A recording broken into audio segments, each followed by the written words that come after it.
عندنا صورتين وكلمة واحدة.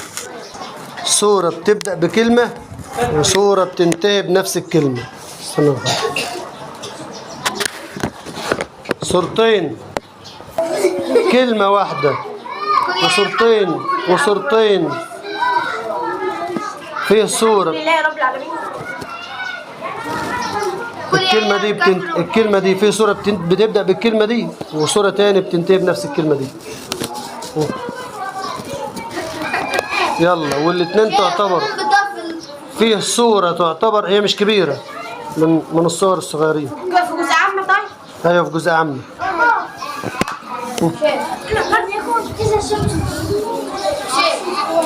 الحمد لله رب العالمين. اختيارات. ايوه